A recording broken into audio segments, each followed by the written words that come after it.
Hi there. Welcome back to Finest Details, where we try to look at the finer details of the automotive industry, be it news, detailing products, related items, and such of the industry that all of us seem to like so much. As the title suggests, today, Yenko, or SVE, a department that kind of works a lot with Camaros, obviously, have just unveiled the new 2020 Yenko Camaro.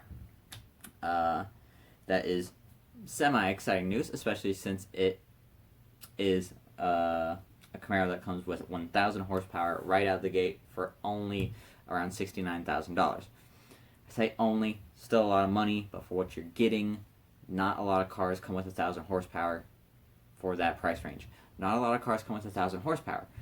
Now, technically, this is a modified SS. It is not a ZL1 or anything like that. They didn't bother with that model. They took the SS. They gutted it, pretty much left the block, and then replaced it with forged internals, different headers, intakes, everything. Gave it the works and produced a now 6.8 liter because they overbored it into a 6.8 liter monster that produces 1,000 horsepower. So, of course, that is very cool. Again, trying to keep this trend of the Camaro is not dead yet. A lot of people thought it was, but not quite, I don't think. I think it's still got a little bit of life in it. Especially since technically Shelby just released that the GT500 makes 760 horsepower, which is a really good number. I found it to be, I don't know, in a world where we're always being so blown away by the next vehicle, especially with people like Dodge and stuff like that, releasing vehicles that just do just crazy numbers and things like that. 760 didn't blow me away. I thought it was adequate, but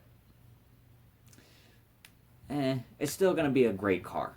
No doubt about that, but it didn't break any records or anything. It's the most powerful GT500, not necessarily the most powerful GT car. Not a lot of people know about the GT1000. We'll maybe talk about it in a later video. But right now, the Yenko Camaro. So 69 grand gets you 1,000 horsepower. One of the best things about it is that vehicle, or those vehicles, are all under warranty from SVE. So you get a 3-year, 36,000 mile powertrain warranty. None of these Camaros are ever going to hit 36,000. They're just 36,000 miles. They're just not. They're not going to be driven that much. Maybe 2 or so do. There's only being 50 made. So it is obviously a very, very limited production, which even brings better the idea that they're just going to be stored away and things like that. No one's going to want to drive them. Maybe someone has all the other Yenkos that have been made and just wants to keep their collection going. Makes sense. Probably not going to drive it. Maybe a couple times around the block, maybe to a car show or something that they're invited to. But it's not going to be a daily driver. And that is fine. There's only 50. It's not going to be anything crazy. Not going to see them driving down the road. And especially with 1,000 horsepower, you may see a couple make it to a drag strip just to see what it can do. But nothing over the top or anything like that. It will come with some extra exterior features, carbon fiber hood and special rims that have kind of kept the idea of this Yenko Camaro going back from as long as it was first created. So they're trying to keep some heritage and things in that. The coolest thing is probably to me that it is $69,000, especially in a day and age where a lot of old cars are being revived. Supra and GT500 are both. 500 obviously not as old of a name as Supra. It was from 2014, I believe. So it's not that. It's only been 5 years for that model. I guess technically I believe this is the 2020 GT, so GT500, sorry. So it'll be about 6 years since then. Many more years for the Supra, but both of those vehicles end up hitting around $100,000. The Mustang, I believe, in the top trim with its carbon fiber packages and stuff was said to be around the $100,000 mark, and the Supra also can hit over $100,000. which is a lot of money. The Mustang at least comes with 760 horsepower and 700-ish torque, I believe. I don't remember that number. My bad. But it still comes with a big number and things like that. And Mustang GT500s and the last generation 350R and things like that. Not last generation, but make them that often. The 350R.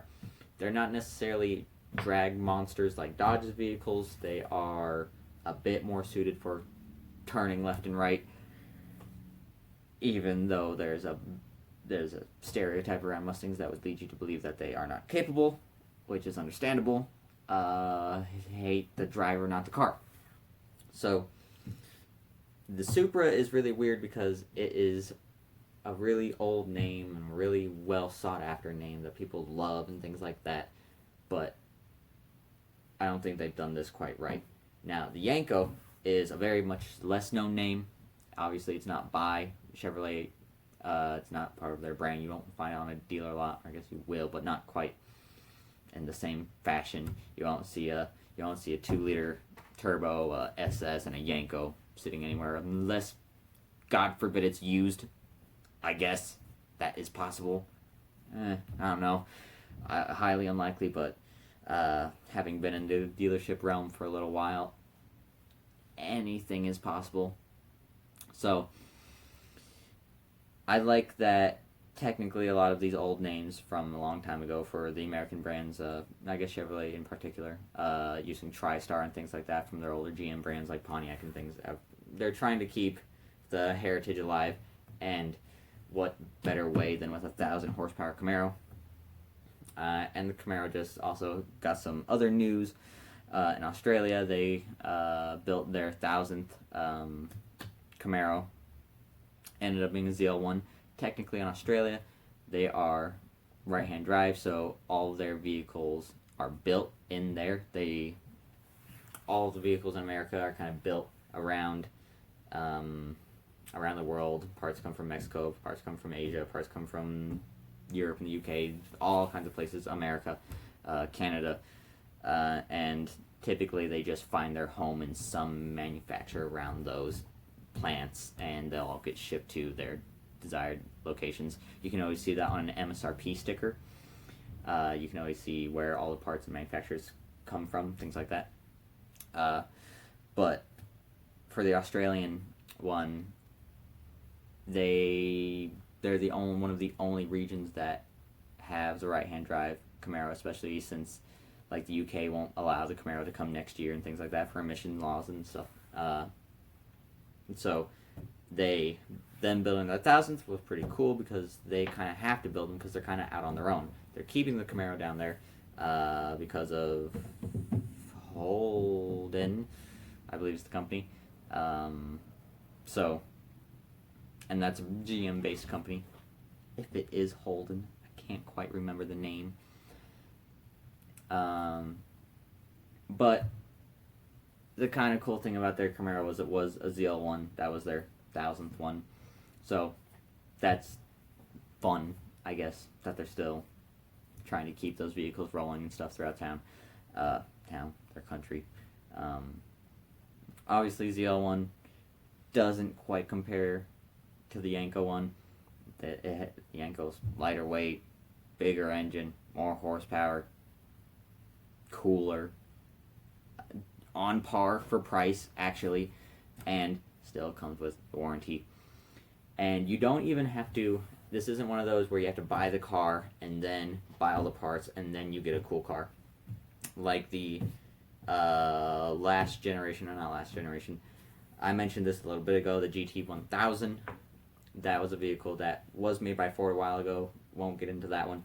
But it was picked up by a different company that made a few. It may have been Shelby. It may not have been. But they took several Mustang GTs and just turned them up with massive Whipple superchargers and things like that.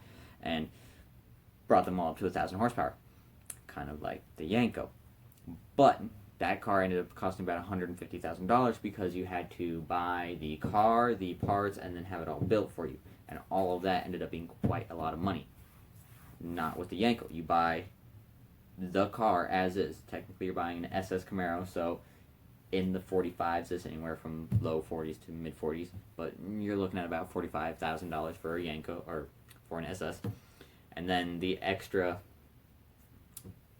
30 grand or so, a little less, ends up adding to parts and labor to make it what it is, which is really cool, so that you're not in debt 100 grand or 150 grand for the vehicle. You buy the car and the parts and everything all at the same time. You don't have to buy a car, ship it to them, and they'll do it. They have them all done. But of course, there are only 50, so it is very limited. If some do make it to the street, that would be very cool. Obviously, we'd all like to see that. It would definitely be a highly watched video. That's enough of me rambling on about the Camaro and Mustang and things like that. Of course, as always, if you enjoyed this, leave a like, comment any kind of vehicles or anything, any news related topics that you'd like to know more about, detailing cars, any of that related stuff. And always, again, I have been Finest Details. We have been Finest Details. Looking into the finer details of the automotive industry. I will see you in the next video.